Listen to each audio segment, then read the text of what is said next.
Hey everyone, my name is Yarrow and you're listening to the Daydream Rose podcast. Thank you so much for being here, and thank you also so much for your patience with this episode.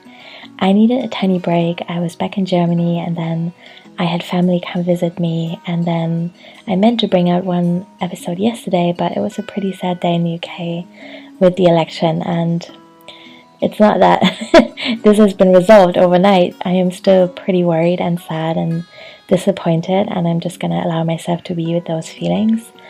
But I had a swim in the sea this morning and I felt energized enough to record an intro and edit this episode, and I hope you enjoy it. So I spoke to Virginia Rosenberg about embodied astrology for social change, which was a really beautiful conversation. I love her approach and just the poetry with which she shares about her relationships with heavenly bodies. So I really hope that this episode brings some inspiration to this time of the year for you. There's been a slight glitch in that we lost connection at once, just so you know, but I edited it out and it should not be too distracting, and otherwise the sound quality was really good. So I'm linking to Virginia's work as well. Do check that out. She has some really beautiful offerings for the new year, and I think some of you might like them. A few updates from me. I am happily settled in Scotland. I'm still swimming in a freezing sea. And I am winding things down now for the year. I'm getting really cozy and quiet. I'm still enjoying not being on social media and the particular quiet that comes with that. I am preparing all kinds of beautiful things for the new year, but I haven't made any big decisions yet or any particular plans. I'm teaching one class in January, which has 3 parts on a Saturday. It's called Tarot as a Light in the Dark, that you can join for $44 until December 21st. So that should be fun, but otherwise I'm kind of just letting myself rest. I'm making more textile art, so that's been a big shift. I'm going to take a class in January, and I'm working on a bigger collection that I want to offer next year. And I am opening 8 spots for the DIY Business Collective in January. So that is my ongoing membership community that includes a 10-module course for small business owners, as well as group coaching every month, monthly themed workshops, and quarterly business planning workshops, as well as a community on Mighty Networks. It's a really cool place for small business owners who want to build businesses with integrity and feel a bit less alone, and also have a place to ask questions and just be together. So I am offering that for $300 or 3 payments of $100, and that includes a year-long membership, including the course and the monthly group coaching and all the other live events that we do, and then also an hour-long kickoff session with me in January. And I'm offering this slightly differently because I really noticed that people benefit from having someone really guide them into the community and creating a structure and a plan and a map, if you will, for the year ahead, so that the commitment is authentic and deep and sustainable, and you know how to make the most of this program, and also just to strategize and feel seen. So that should be really fun, and I'll link to that in the show notes as well. Again, thank you so much for being here. Thank you for your support. I would love for you to support my Patreon if you enjoyed the show. I'll link to that in the show notes as well. And if you like it, please share it with a friend. Thank you for listening. Hey everyone, I'm super excited to bring you another episode with a beautiful guest today. So this is not a solo one. I'm gonna speak to someone who I think shares a lot of passions with me. I have the honor to speak to Virginia Rosenberg, who I was introduced to by following the work of Qoya and Rochelle Sheik. I've read her book. Oh dear, I'm blanking on the name of the book now, but I will link it in the show notes. It's really beautiful, and I think a lot of you will really like it. And as you know, I'm really into following the stars and looking at the sky and being enchanted again and thinking about archetypes. And I feel that Virginia has developed this really beautiful, very embodied and very grounding way of thinking about our relationships to astrology and the cosmos. I've done her a few of her classes around embodied astrology. This week, I'm recording this on the 18th of July, so just after the lunar eclipse that was on Tuesday and the full moon in Capricorn. And for that day, I did the embodiment ritual for Leo, which was really cool. So I've been dancing with Virginia a couple of times, which is funny to say about someone you've never met, but it just made me feel really excited to speak to her, and I'm so glad that she said yes to being interviewed. So thank you so much, Virginia, for being here, and welcome. Thank you so much for having me. Do you maybe want to start by telling us where you are in the world and what nature is like around you? Sure. Yes. I am currently located in Asheville, North Carolina, which has been my home for the past 10 years. And prior to settler colonism in this area, this was Cherokee indigenous land. And from what I understand, Cherokee means hill dweller. And so I live in an area where there are very old green mountains. I like to call them the Rainbow Mountains because that's how they appear to me in my psychic space, and yeah, how they revealed themselves to me over time. And it's an extremely biodiverse area, so it's actually classified as a temperate rainforest, and there's a lot of things that can grow here. So this area is rather famous for herbalism and natural healing methods, partially because of the biodiversity that is available, and so much is able to grow here because it's warm, it's a pretty temperate climate, and it's very moist and green. Mm-hmm. Does it rain a lot? Is the moistness coming from the sky, or is it just kind of the rivers and lakes as well? It definitely rains a good bit. Yeah. Mm-hmm. I don't know, like inch wise, if it rains as much as, say, the Pacific Northwest comes to mind as an area that's sort of famous for year-long rain or like winter-long rain. I'm not sure if it rains the same amount. It rains differently here than it does there, but it's definitely gets wet. Cool. So I've already talked a little bit about your work, but I would love to hear from you how you would describe it to anyone who by some kind of strange magic hasn't heard about you yet. Thank you. Yeah. So the title that I hold is Intuitive Astrologer and Movement Artist. And I use intuitive astrology and movement arts for social change in particular. And so my work is based on the premise that our bodies and movement and observing heavenly cycles and the spiraling cycles of time and space and how all things are interconnected inside of that landscape can be used as a lens and a portal for natural healing.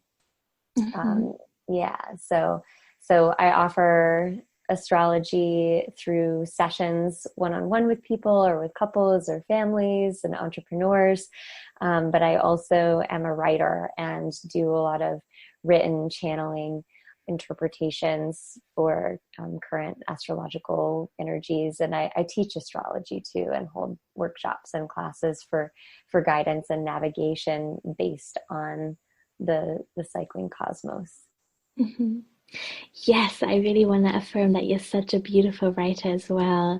I often get sent your posts on Instagram from my friends, or we, there's always one of us who sees them first, and then we kind of ping them to each other, and it's really cute. So, thank you so thank much. you. Thank you so much.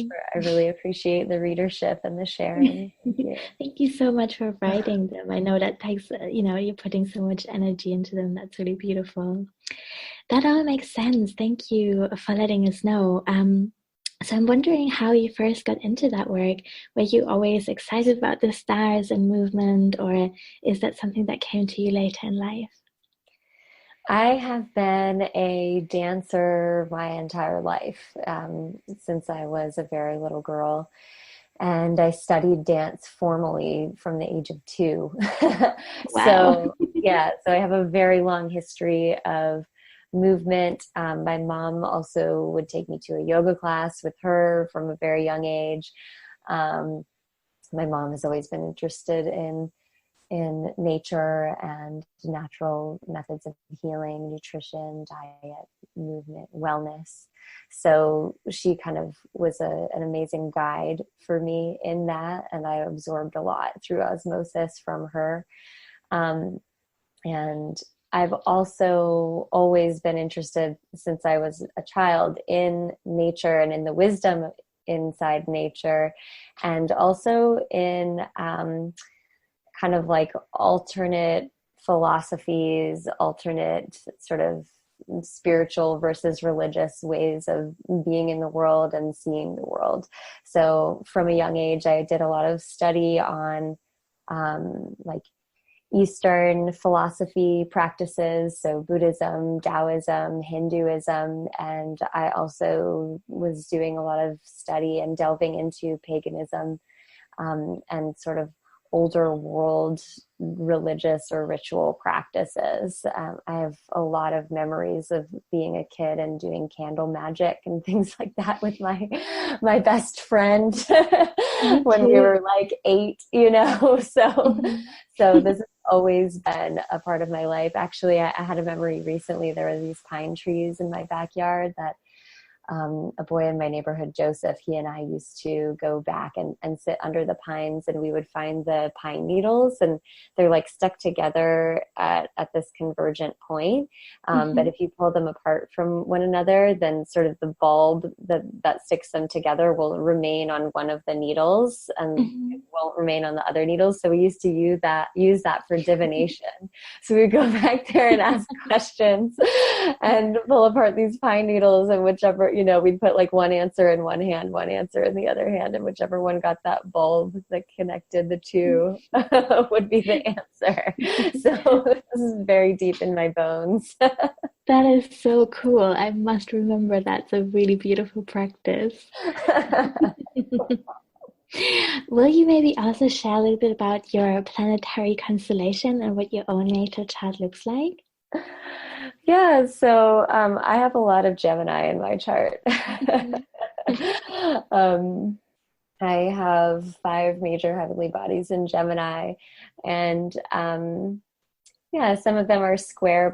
My Mars and North Node in Pisces. So there's this way that Gemini and Pisces interact, where Gemini is the messenger, the communication teacher, student, the articulator, and the linguist. And then Pisces is more of the mystic and very attuned to kind of the subtle realms. So I see the two archetypes interfacing with one another through my chart, of just being able to kind of grasp the subtler vibes that are happening. Pisces is more of the mystic, more attuned to the realms of subtle perception, and picking up on kind of the quiet currents that are hovering in the collective. And so I really see my role as a Gemini of being able to kind of feel those currents and tune into them and spread the messages of what I'm perceiving inside of those currents. And I also have a Leo moon and Leo rising. So those are sort of the most dominant energies in my chart. Is kind of the Leo personality and the Gemini communication, and communicating specifically into the realms of the subtle. I have a Leo rising too, so high five on that. I really loved what you said earlier about wanting to look at embodiment through the lens of social justice, or wanting to utilize these modalities in that way. And I wondered if you can maybe say a little bit more about that. Yeah, so using astrology and movement and embodiment, particularly for social change, I'm really interested in humans being human. And humans being human instead of being kind of mechanical operatives for abusers of power. Yeah. And so, yeah, I feel like embodiment and astrology are both ways of reconnecting with our humanity and sort of our animal nature, and the nature that is within us and that we are a part of, and that we're here to help steward and propagate.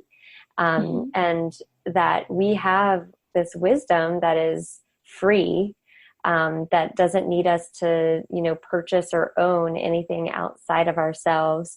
And this wisdom lives in the body. The body is a portal to access our innate wisdom, our innate health, our innate knowing. And astrology is also a way to kind of contextualize whatever it is that we're experiencing, and contextualize it in such a way that it also connects us to each other as a collective globe, and connects us to nature and the more than human worlds. Yeah. Yeah. So another way that I can say that is like embodiment and astrology, in my view, are both tools for liberation from kind of like tyranny, false tyranny, external tyranny. Yeah. That feels really true for me too. Thank you. I'm wondering if you have anything to share. So if people are listening to this and they're like, oh yeah, wow, that's a slightly different way of looking at astrology than what I'm seeing around me, but maybe they haven't had a chance to dive so deep yet, and maybe they're feeling a bit shy and don't really know where to start. What do you think when we're looking at the at the cosmos? Where do we start? What is a good place or a nice practice to try? Yeah, there's so much with astrology because it's become such a feature and a fixture in pop culture, right? And one of the things that I always like to share for people who are new to astrology is that it's way more than just a sun sign. And so this, when people go around and ask, what's your sign? They're usually referring to the sun sign, which was the sign that the sun was in when you were born. But as a professional astrologer, what we do is we actually cast a map of the whole sky at the moment of your birth, and that's your birth chart. So really all of the archetypes, all the zodiac archetypes are contained within us. And we just look to where the planets were exactly to see which ones were being most emphasized at the moment of birth. And that lets us know kind of what the dominant themes are as you live into your spiritual destiny, as it were. But a great place to start, I'm a big believer in not just kind of like reading horoscopes and like theorizing or intellectualizing around astrology, but having a direct experience with the planets and with the heavenly bodies. So I like to use the term heavenly bodies because in astrology, we refer to the sun as a planet when we know it's not a planet, right? It's a star. And same for the moon. The moon is a satellite. It's a moon. It's not a planet.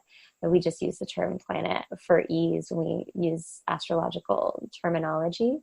But so, go out at sunrise and greet the sun. Go out at sunset and greet the sun. Have a moment with the sun, dialogue with the sun. Go out once night falls and find the moon in the sky and notice what phase the moon is in.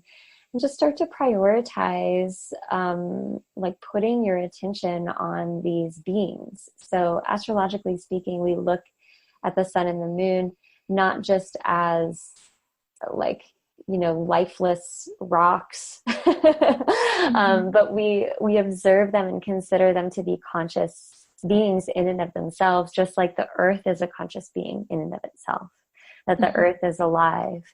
So that's where I would recommend people begin with their interest in astrology, is to connect with the earth, the sun, and the moon, just because they're the most immediate in terms of access, and start to engage with them as conscious, sentient beings and dialogue with them, get to know them.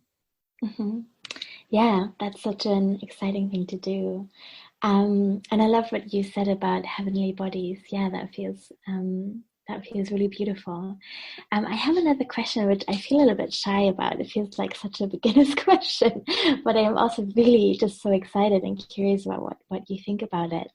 I'm always wondering, so when I think about the different signs as we think about them, Leo, for example, Aquarius, Libra, all these different names that we have given these constellations, I feel like sometimes these names make a ton of sense to me, and other times I'm not really totally seeing the red thread. I don't know if that's actually a word Mm-hmm. that translates from German, the red thread. But do you see what I mean? And I feel like the practices that you're offering around embodiment and thinking about the different qualities of those archetypes and how we think about them then gives me an understanding. But often their names are not the first thing that really speaks to me, if that makes sense. Mm-hmm. Yeah, so like the names themselves, Leo, Mm-hmm. Aquarius, etc., and how those names kind of present the meaning of the archetype. Is that where your question is? Yeah, exactly. I wonder if you feel deep resonance with that, or if it's something that you've always also maybe been wondering about. Mm. So for me, I think I've always taken it as just learning about the whole resonance of the archetype stemming from the name, so that it's more than just the name, right?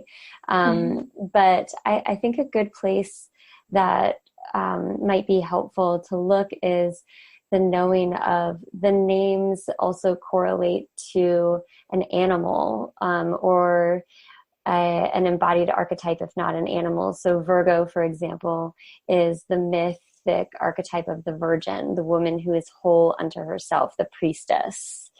And Leo is the lion. So one way to kind of get closer to the names, I think, is to unpack the mythic of the animal or the archetype that's associated with it. Does that make sense?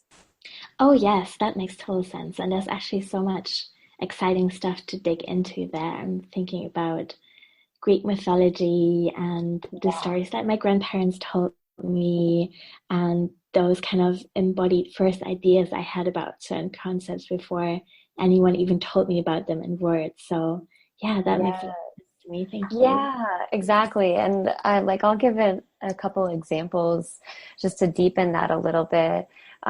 So for example, like Gemini, the twins, right? There's the biblical story, about like Cain and Abel, and there's Castor and Pollux, and there's all these kind of mythic twin things that we can learn from to sort of inform our understanding of Gemini, the twins. And then another one that has been challenging for me in the past is Aquarius, because Aquarius is thought of as the water bearer, but it's an air sign, right? So how does that work? Something that I heard about recently that shed some light on that was that the water bearers were actually often bringing water for the bathhouses, which were these major social centers where people Mm-hmm. gathered. And Aquarius is all about the group, the collective, the community, the network. So that to me really helps to illustrate how the person who carries water can be an air sign that's like bringing people together. Mm-hmm. Yeah, that makes sense. Thank you. Mm-hmm. um, do you, when you're thinking about the different signs, is there something at the moment in your self-care maybe, or in the energy that you're inviting into your life that you feel most drawn to, that you feel helpful for the summer and the eclipse season maybe? Mm. Generally speaking, what's really being invited is the Cancer archetype. The North Node is in Cancer right now, and it's sort of like a lot of cosmic arrows pointing towards Cancer. And Cancer is the archetype of the mother, the nurturer, the protector. It's the archetype of emotional bonding and history and remembrance. And you used that phrase self-care. And Cancer is all about caring. It's all about needs. What are you feeling, and what need is underlying that, and how can you get that need met? How can you either meet that need for yourself or ask somebody else who cares for you to help you meet that need?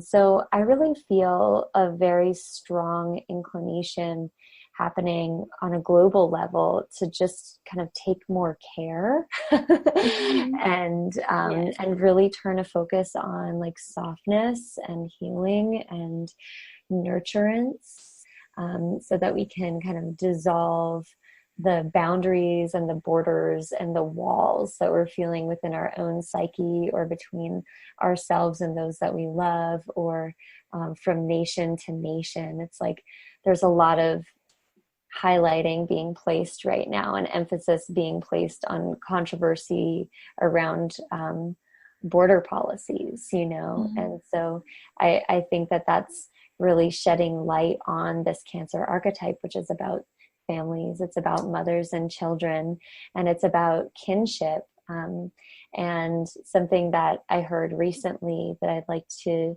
reiterate here, and I forget who I heard this from or where I heard it, but it's something about when women and children like aren't honored in a society, then that society cannot withstand the test of time. Mm-hmm. And so this kind of resurgence of this matriarchal energy, the importance of this matriarchal motherly energy is what's needed if we're going to be able to sustain ourselves.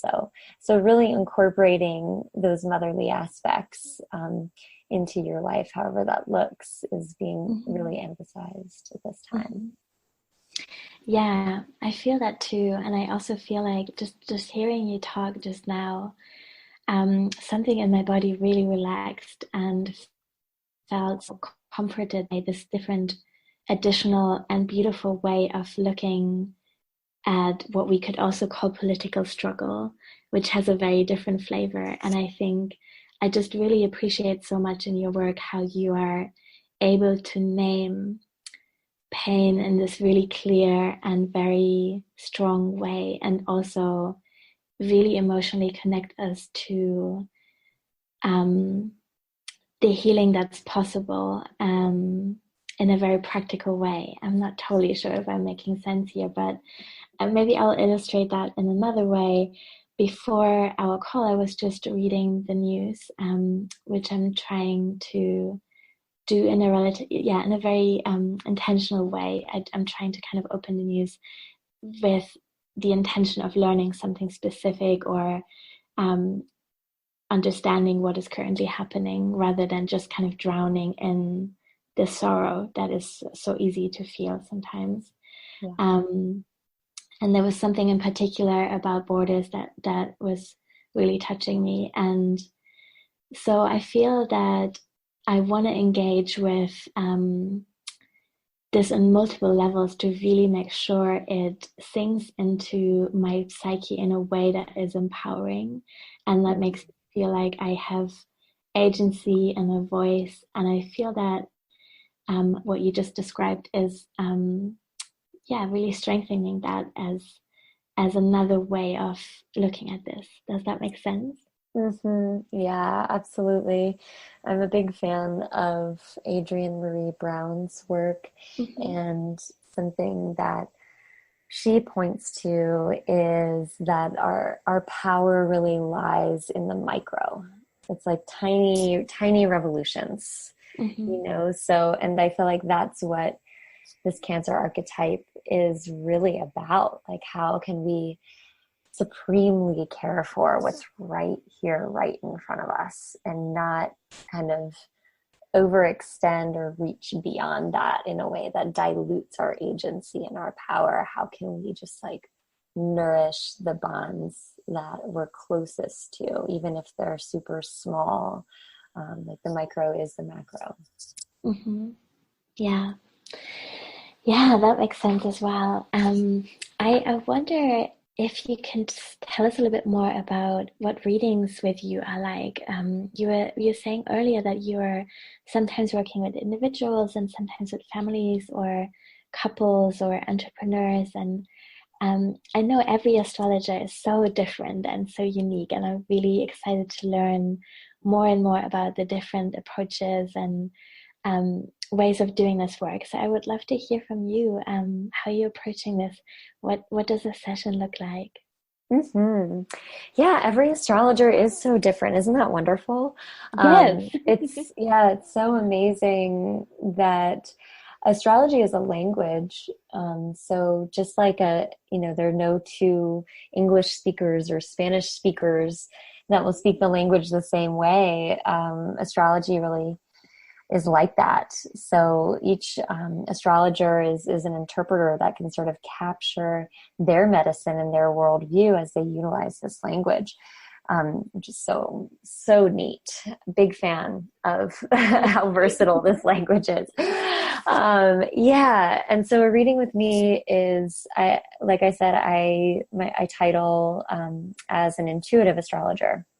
And so I lean a lot into subtle sensing and perception, because astrology is very complex. It's very complicated. It requires a lot of logical, left-brained, intellectual kind of absorption of facts and information. And it can get very heady. And in my experience, I find that when things are overly heady or mental or complicated, it can actually block healing. And that for me, healing comes from sort of the space in between the thoughts, the listening place, the place where we're encountering and interfacing sort of more directly with the void. And so I hold a lot of space for the void in my sessions. And when we sit down, what happens is, first off, I always record the session if the client requests that, an audio recording. That way they can listen back and take detailed notes and things later, but they're able to have the freedom to be fully present as we work together in real time. And we start off with a meditation that helps us to connect with ourselves, each other, the earth, the heavens, the heavenly bodies.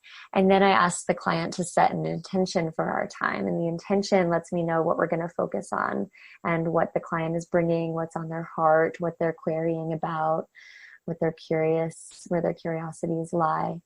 And so they offer the intention, and then I take a moment to listen to the intuitive field and gather some sort of first impressions there, and I take notes as we go along. And then it's a dialogue after that. It's a dialogue between me and the querent. It's a dialogue between us and the charts, and spirit and whatever is moving in the subtle space. So I'm a very conversational astrologer. I like to ask a lot of questions rather than overlay my interpretations on a person's life experience. I like to say, these are the themes I'm feeling into, according to the charts and according to the intuitive field. But how has this been showing up in your life, or how did this show up in your life at this particular year or that particular year? And that helps us to hone kind of the accuracy. So it's a very collaborative, co-creative experience. And there's a lot of space to just allow the healing energy to be part of it. So it's not just a big information dump, that there is a subtle force that's moving and helping us to liberate and unravel as we're going along too. And I feel like there's one more thing. Oh, and I also do incorporate somatic work in sessions. Not every session. This is usually not the first session. I have a lot of repeat clients, and sometimes work with people long-term, over the course of 6 months to a year. And if we do that, we often explore some somatic work too, where we do some more guided work directly with the body, to facilitate the unwinding and the remembering as well. Mm-hmm. That's beautiful. I for some reason feel really called to ask you about the Saturn return, and if you could maybe speak to how you feel about it, or if you think it's an important piece in someone's life, and does it come up often in your readings? Is there anything that you want to share about that? Yeah, thanks for asking that. The Saturn return is incredibly important. And I just went through my Saturn return. So I'm 31, and the Saturn return typically occurs between ages 28 and 30, 28 and 31. And it's an initiation into adulthood. It's a major crossing of a threshold. And how you experience it really depends on where and how Saturn is placed in your own chart. There's usually some sort of more major culmination of kind of your work or your purpose that is happening around the Saturn return. And I feel like for me, in my own personal experience, it's like I lived my 20s, and my 20s were this time of like freedom and exploration and expansion. And I did a lot of building during my 20s, building of my, quote unquote career, which was an accident, by the way. Like all the work that I do has just happened upon me. Like I never kind of intentionally set out to do any of the work that I do. It's just been magic that's been unfolding and saying yes to invitations and opportunities along the way. But so my 20s was very sort of free flowing and experimental. And I did a lot of travel, and kind of like hyper growth. And once my Saturn return came, I had this real sensation of, oh, this is just one life that I'm living. Mm-hmm. And I need to get really clear about, which pursuits are necessary, which pursuits are going to bring me fulfillment. Mm-hmm. And I started accessing a desire for a more sustainable lifestyle, a more rooted and grounded lifestyle. And I just wanted to see, like, where could I make commitments in my life in order to have a more sustainable lifestyle and bring things to fruition and manifestation of my purpose, and kind of crystallizing my intention, living on purpose, living with more intention became very important. Mm-hmm. So it was also a time actually for me when I got a major invitation from a publisher to write a book. And that was a really interesting experience, because I ultimately decided I didn't want to write the book that they wanted me to write, even though initially I felt like it would be a great opportunity.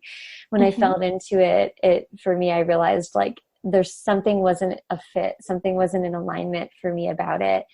And I won't go into that whole story, but I think the Saturn return is a very important time of clarification of what's meant for us and what's not meant for us, and which work we're going to embrace, and which work that we embrace is going to bring us to a feeling of satisfaction, and how we want to utilize our limited time and energy for this kind of one precious life, the Mary Oliver quote, what are you going to do with your one wild and precious life? I feel like that's very Saturn return. So I've heard a lot of fear around the Saturn return, and Saturn does rule fear because it rules responsibilities and areas where we are going to have to dedicate ourselves. But I also think that the dominant Western culture turns away from discipline and turns away from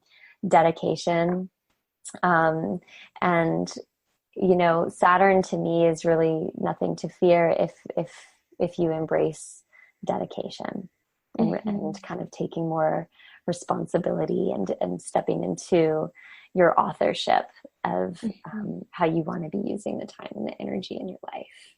Mm-hmm. Yes, I was nodding along, which sadly no one could see, but I was smiling really broadly and nodding along. I feel so similar about my Saturn return, and that's a really beautiful description. I also felt that it was asking me really big questions and really getting me on my knees. And there were times where something that I had done in discipline because I thought I had to became devotion because I know I needed to. And it wasn't just about these fun things I did anymore, but like really needed to commit in a deeper and bigger way, and needed to get clear on what I wanted from life. So yeah, I'm glad we survived it to meet at the other side. Yeah, absolutely. It's all about just being more in integrity with yourself and like deepening your capacities, you know? And Mm-hmm. like a huge thing for me with my Saturn return was I became a mother. Mm-hmm. And what I was interested to discover with that is that all my life I'd heard these narratives about how becoming a parent is so limiting. And I actually had the opposite experience where for me, it wasn't limiting. It deepened me into kind of the grid of life, and it deepened me into my own self-integrity, and it deepened me into an expanded version of myself, not a limited version. Mm-hmm. So yeah, it's interesting, kind of the paradox of the Saturn return, how when we narrow our focus and when we make commitments, we actually can get like so much more freedom. Mm-hmm. When Yeah. we get opened up to like fulfilling our true potential, you know? Yes. Yeah, totally.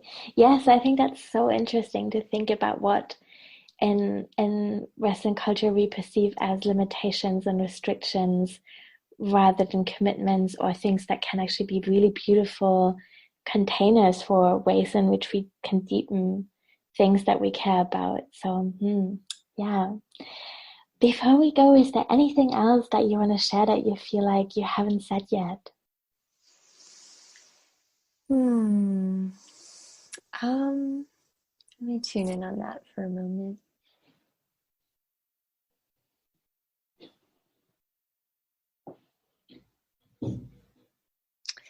Yeah, one of the biggest pieces of feedback that I have been getting for the past 10 years as I've been doing my work as an astrologer is that it's so affirming. And I often say to my clients, like, yeah, I shouldn't tell you anything that you don't already know.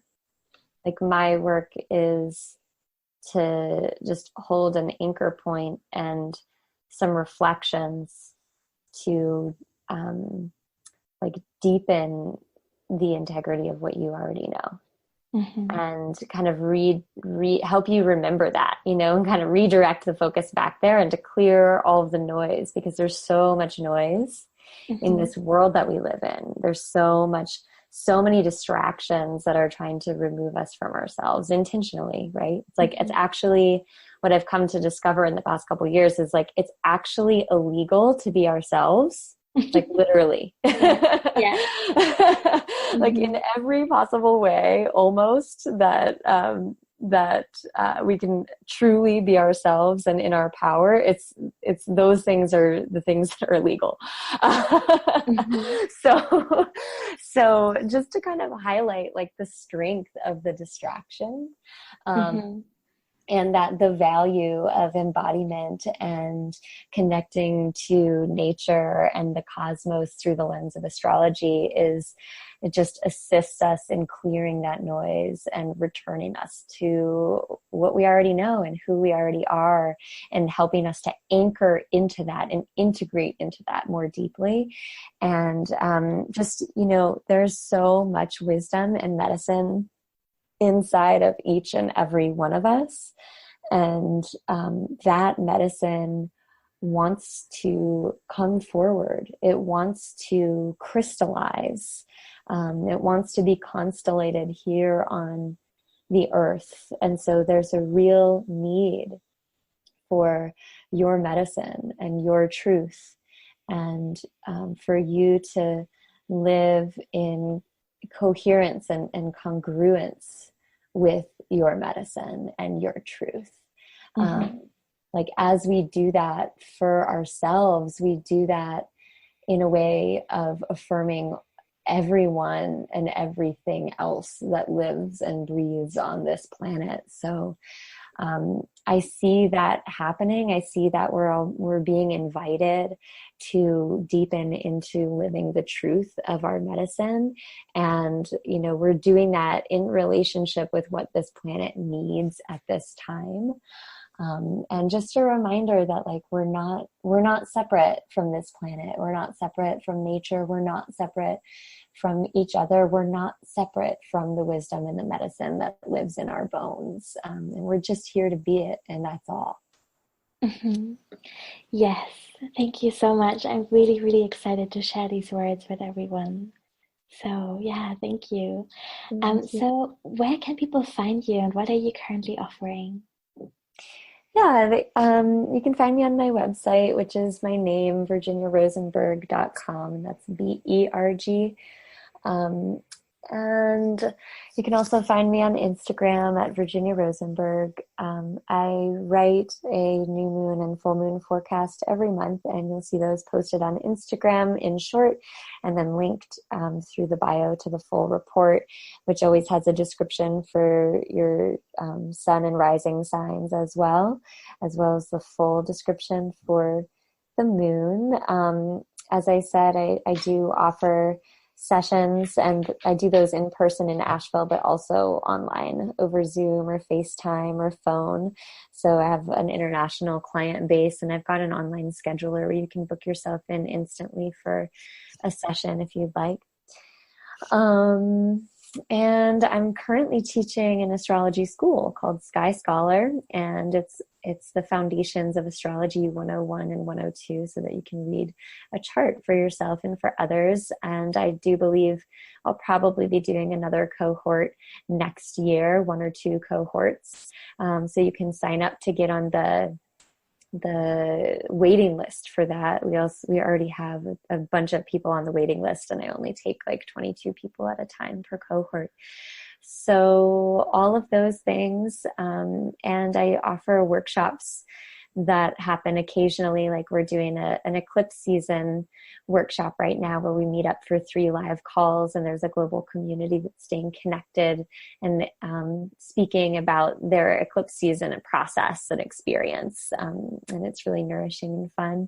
So yeah, there's a lot that I offer. And if you get on my mailing list, then you'll be informed of all of those things over time. Hmm. And we'll link to that to the show notes as well. So if anyone hasn't caught your address or anything, they can check it out there as well. Thank Yeah. you so, so much, Virginia. Thank you so much for sharing from your heart and telling us more about your story and your wisdom. I really, really love talking to you, and I'm excited to share this episode. Yay. Thank you so much. I Thank, really appreciate the invitation. thank you.